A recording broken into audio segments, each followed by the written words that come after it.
confident. Ganon din po tayo. Pero hindi po tayo humaharap sa buhay sa mundong ito na wala tayong mga pagsubok.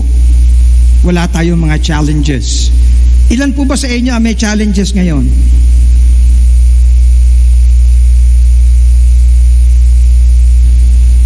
Konti lang.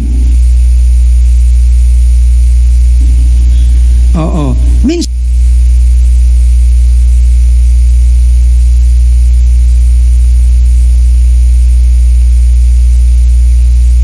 ang pagtanda challenge, ano?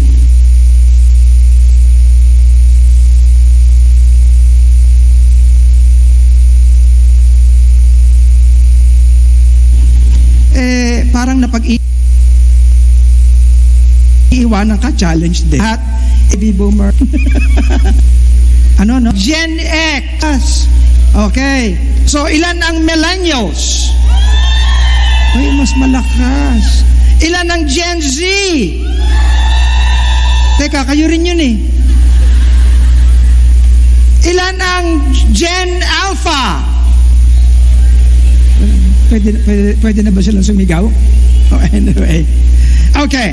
Pero, ito po, saan nagmumula ang binanggit na ito ni Apostol Pablo? I think we need to go back and look at the story of the Philippian church. So, si Apostol Pablo po, kasama si Silas at meron silang team, kasama si Dr. Luke. Sila ay humayo mula sa Antioch.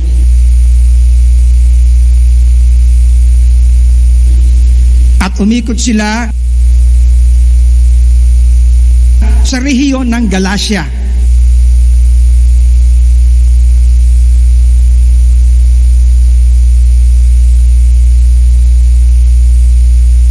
At marami nilang ginawa.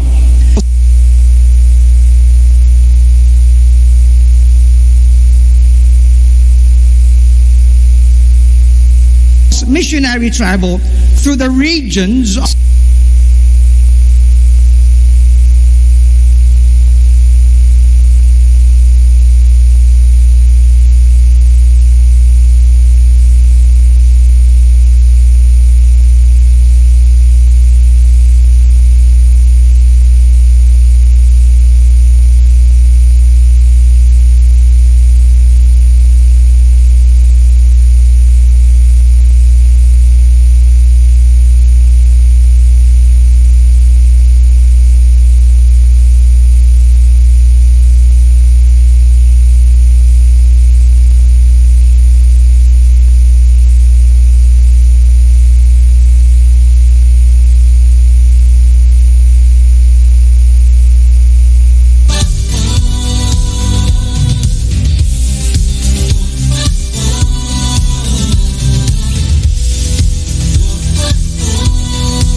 Philippi.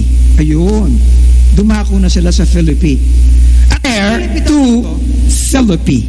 Ayun. Dumako na sila sa Philippi. At ang Philippi daw dito was a leading city of the district of Macedonia. Ibig sabihin yung rehiyon ng Macedonia. Yung pong Macedonia ay malaki yun. Maraming mga syudad ang naroroon. Kasama ang Thessalonica, okay? Kasama ang Berea. And we remained in this city some days.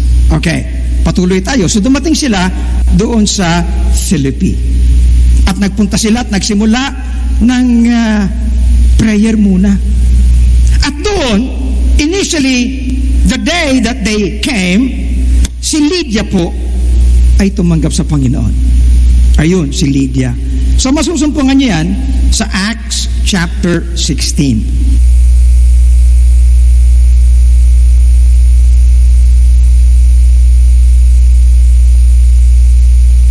Hindi lang sila nakulong. Ano po? Dinala sila sa camp. And she became a believer. Pero pagkatapos niyan, dinala sila sa kaloob-looban ng dungeon. At yung mga kamay at mga paa niya,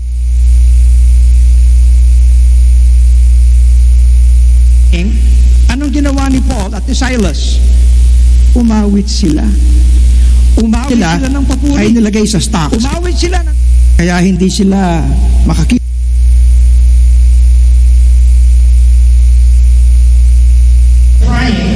Anong ginawa ni Paul at ni Silas? Umawit sila. Umawit sila ng papuri. Umawit sila ng tungkol sa maganda. Sige nga. Siyang sa akin nagbigay buhay. Si Jesus ang katotohanan.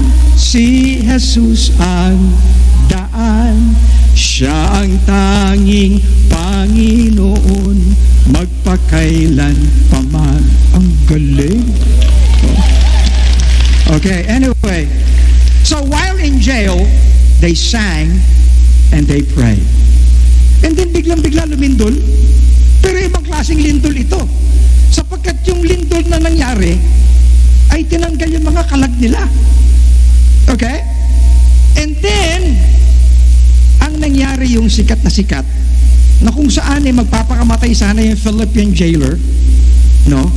Pero ang sabi ni Apostle Paul, ay wag mong gagawin yan. Nandito kami lahat. And then, yung sikat na deklarasyon o tanong ng Philippian jailer, Sirs, what must I do to be saved? Di ba ang ganda? Ano ang gagawin ko upang maligtas?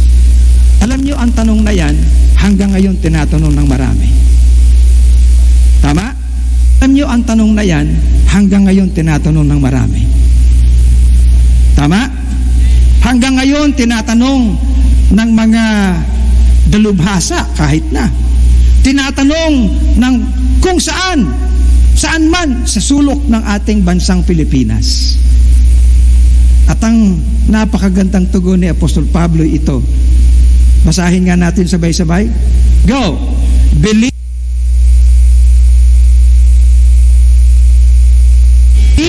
on the Lord Jesus.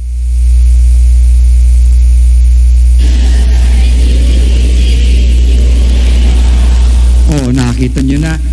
Alam nyo, yung tugon na yan ni Apostol Pablo ay nagpapatuloy hanggang ngayon. Nag-go. Patuloy. Believe on the Lord Jesus Christ. Tuwang ng mga churches, walang iba kundi ang Far East Broadcasting Company. At kaya po, ang FEBC ay patuloy na nag-i-exist ay sapagkat itong deklarasyon na ito ay dapat umabot sa lahat ng tao. Amen? Okay, and so God began a work in Philippi in the lives of these early believers. Sapagkat itong deklarasyon na ito ay dapat umabot sa lahat ng tao. Amen? Okay, and so God began a work in Philippi in the lives of these early believers. And I praise God for that. Alam niyo, pag binabasa ko ito, parang binabasa ko rin ang simulain ng FEBC. Okay? Pero mamaya pupuntahan natin yan. 3 araw ko magsasalita eh. Okay. Then came the time when Paul and his team had to leave Philippi and go to Thessalonica. Okay? Halos magkalapit lang yung Thessalonica at yung Philippi. Pero yun nga, medyo malungkot yung kanilang karanasan sa Philippi. Okay? So they had to go. He had to move forward to do the work of evangelism. No? And that starting now from the region of Macedonia. Ibig sabihin, from Macedonia, bumaba po sila Paul.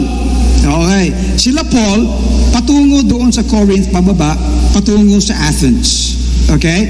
But then, they had to move from that region along with the support of the Macedonian churches na pinangungunahan ng Philippi. Okay? So, ang sabi dito, and this was how Paul described how the Philippian church helped and supported Paul's work of evangelism.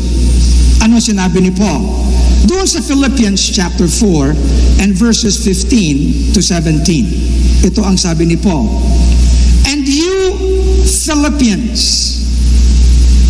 yourselves know that in the beginning of the gospel, nung simulain ng mabuting balita ni Kristo, nung simulain ng work of evangelism, when I left Macedonia, no church entered into partnership with me in giving and receiving except you only.